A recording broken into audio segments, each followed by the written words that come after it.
cher Yves Verrier, pour faire de la recherche, il nous faut un petit peu d'argent. Je voulais qu'on en vienne à les débats sur la réforme de l'assurance chômage. Elisabeth Borne, la ministre des Affaires sociales, reçoit les organisations syndicales depuis quelques jours, mais singulièrement depuis ce matin. La dette de l'assurance chômage, telle qu'on la connaît aujourd'hui, est supérieure à 60 milliards d'euros.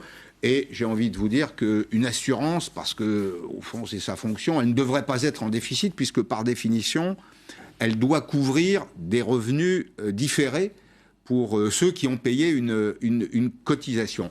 Qu'est-ce que vous retenez de cet échange ? Moi, j'ai compris que le gouvernement recule sur son projet de réforme de départ.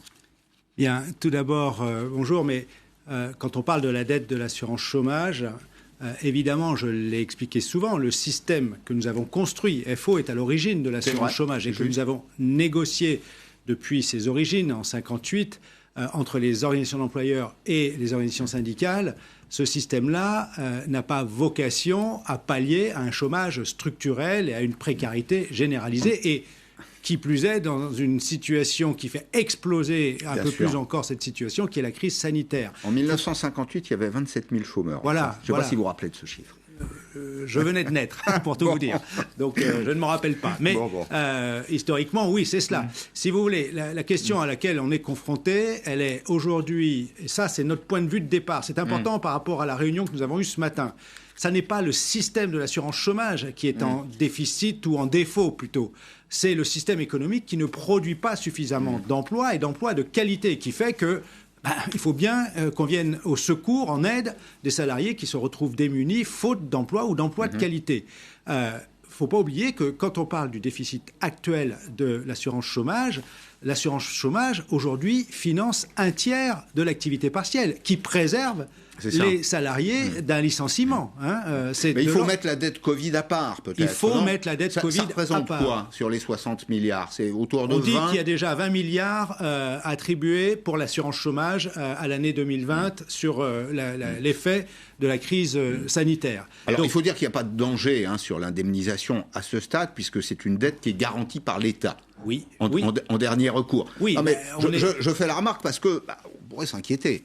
Oui, mais bon, on a le droit de s'en inquiéter. De toute façon, ça, c'est une réalité. C'est nécessaire. Alors, ce matin, on a rencontré la ministre du Travail, deuxième tour de concertation. On n'en avait plus entendu parler depuis le mois de novembre, après que le Conseil d'État ait d'ailleurs sanctionné un des éléments de la réforme qui a été imposée contre l'avis des interlocuteurs sociaux, contre les 5 confédérations syndicales, sur la partie économie faite sur le dos des demandeurs d'emploi, sur l'indemnisation des demandeurs d'emploi. Le Conseil d'État a sanctionné. Donc, on n'avait pas eu d'échange depuis.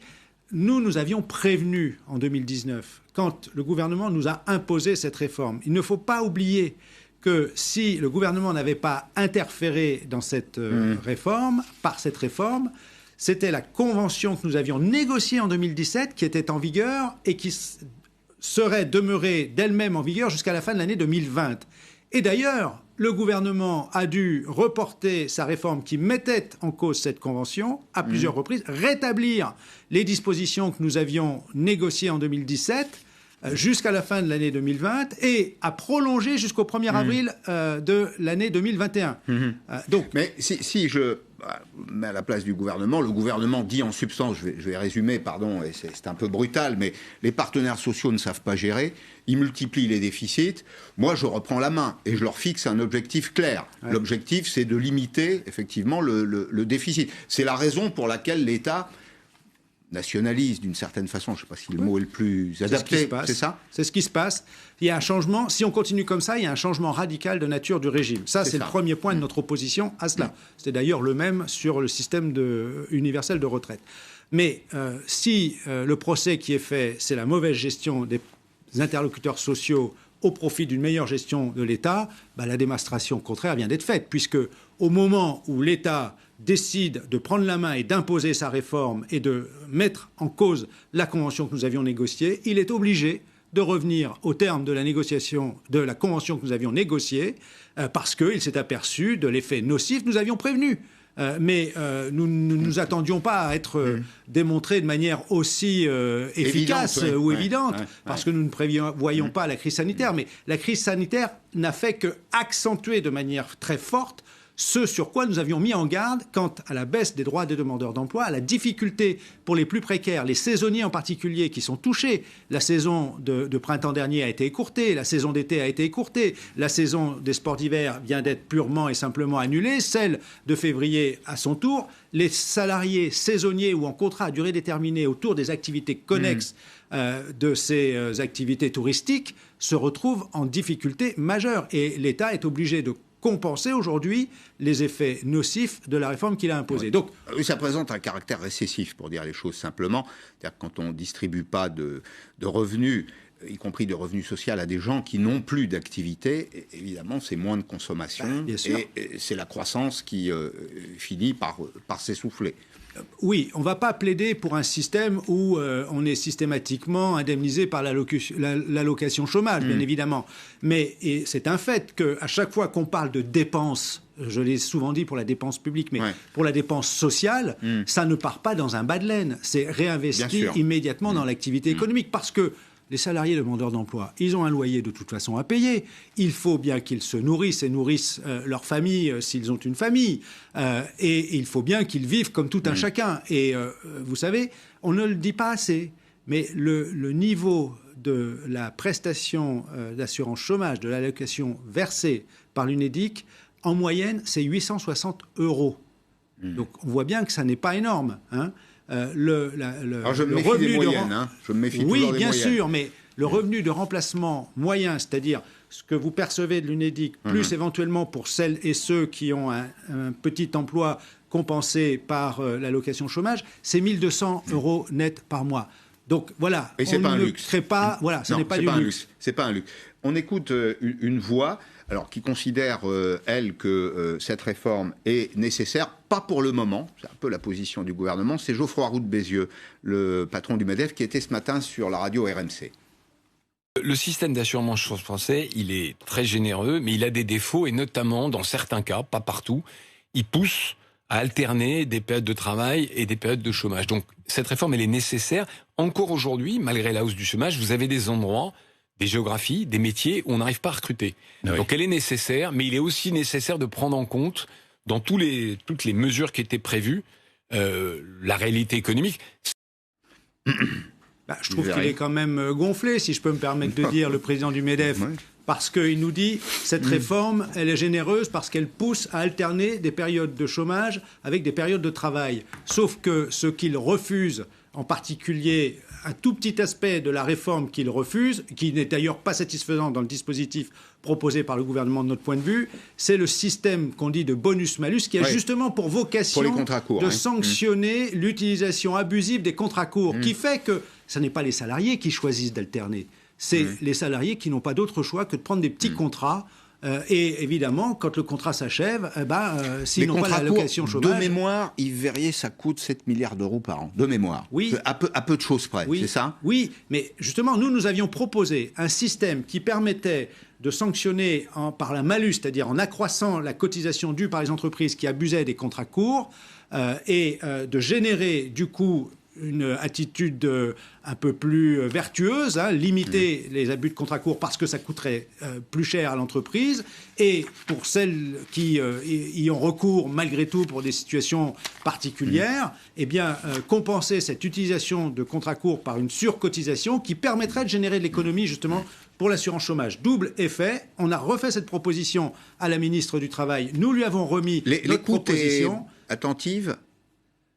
Je pense que le gouvernement est un peu embêté parce qu'il s'aperçoit que cette réforme qu'il nous a imposée en juin 2019, il ne pourra pas la maintenir en l'état.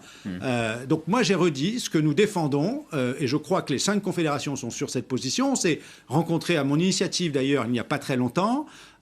C'est qu'on rétablit, on maintient la convention que nous avions négociée, qui a été donc maintenue jusqu'au 1er avril. On la maintient durant l'année 2021.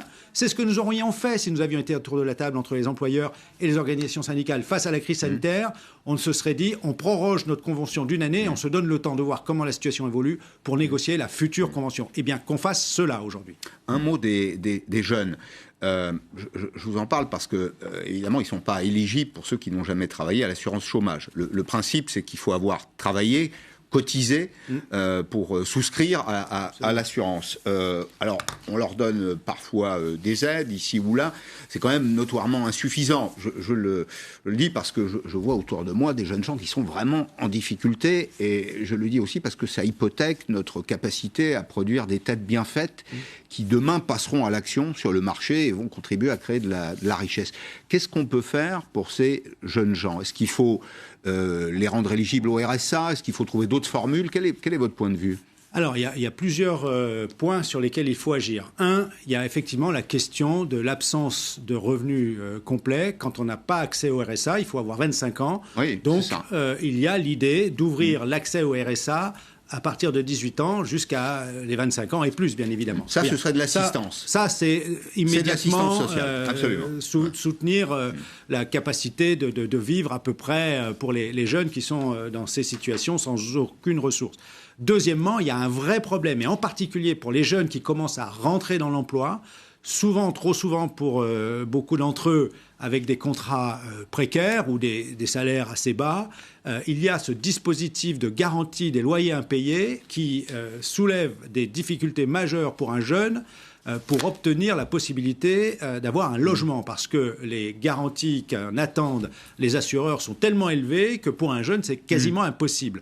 Donc là, il y a un deuxième aspect sur lequel il faut absolument agir, c'est la question du logement, l'accès au logement des jeunes. Et là-dessus, tiens, pour le coup, avec les employeurs, là, pour le coup, nous défendons le maintien du régime de ce qu'on appelle Action Logement, qui est géré aussi par de la cotisation des entreprises entre les organisations d'employeurs et les organisations syndicales, destinées à favoriser le logement des salariés. Et là, nous agissons et nous voulons pouvoir agir plus fortement encore pour les jeunes. Alors, je voulais qu'on parle aussi de ceux qui sont un peu plus âgés, qu'on dise un petit mot des pré-retraités, parce que c'est au fond le grand retour des pré-retraites. Vous vous rappelez que les pré-retraites, ça a été la solution française pour accompagner la disparition de la sidérurgie, du textile. On en a peut-être même usé et abusé. Et un peu partout, là, on voit en ce moment des grands groupes qui ont recours à des dispositifs multiples. Alors, vous avez des dispositifs de départ à partir de 50 ans qui sont conditionnés avec de la formation, le retour présumé à l'emploi, je dis bien présumé. Vous avez des dispositifs pour les salariés qui sont un petit peu plus âgés, 59 ans, on les accompagne jusqu'à 62 ans, puis ensuite c'est la CEDIC, c'est l'assurance chômage qui prend le relais, et on a toutes ces entreprises qui y ont recours. Alors, je les classe par secteur, si je puis dire. Il y en a pour lesquels je comprends. Renault, Michelin, Bosch, bien. On a vendu beaucoup moins de voitures, je comprends. Airbus, Michelin, Safran, aussi. On ne prend plus l'avion. C'est une industrie qui est sinistrée. En revanche, Sanofi, je me pose des questions. Et vous ? Sanofi, je me pose plus que des questions. Moi, j'ai expliqué. Bon, le cas particulier de Sanofi, vous venez d'avoir un débat sur justement une politique qui permette de produire du vaccin, d'en fabriquer, d'en trouver, d'innover et de les produire. Moi, j'ai fait remarquer que Sanofi, on peut louper dans la course au vaccin, c'est l'émulation en matière de science et de recherche fait qu'on ne gagne pas à tous les coups, mais l'émulation fait que l'un ou l'autre va gagner et faire progresser la recherche. Donc que Sanofi ait échoué, ça arrive, c'est pas un drame en soi, je veux dire, comme l'Institut Pasteur qui a échoué sur la voie qu'ils ont suivie, bien. Que Sanofi, plutôt que de penser immédiatement à faire partir notamment des salariés en R&D, en recherche et développement, eh bien, se préoccupe immédiatement de mettre à disposition et de mettre le paquet pour le faire des unités de production qui permettent de produire massivement les vaccins dont on a besoin.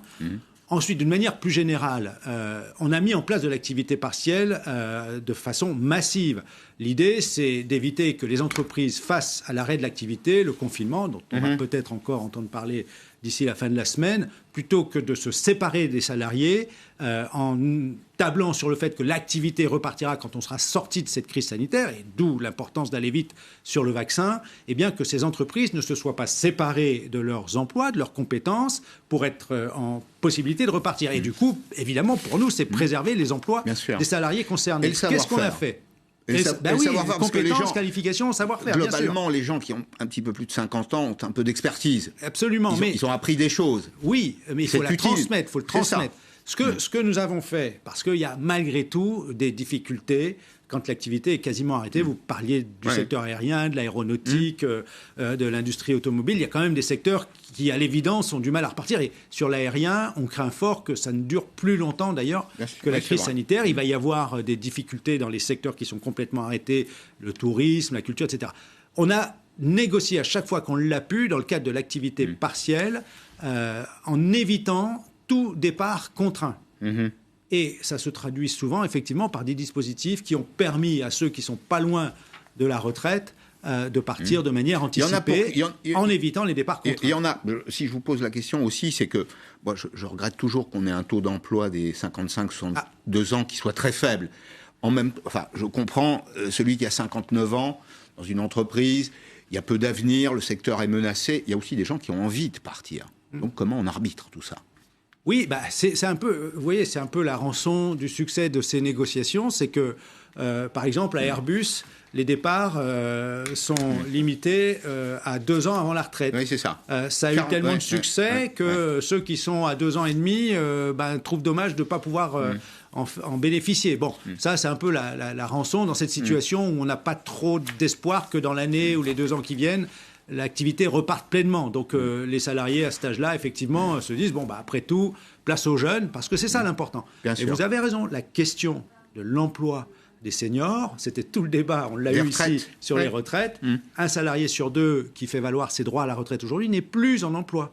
Donc plutôt, je le redis très nettement, plutôt que de vouloir faire revenir le dossier des retraites, préoccupons-nous de faire en sorte que les jeunes, en particulier, on vient d'en parler, aient un boulot dès qu'ils entrent dans la vie active. Merci.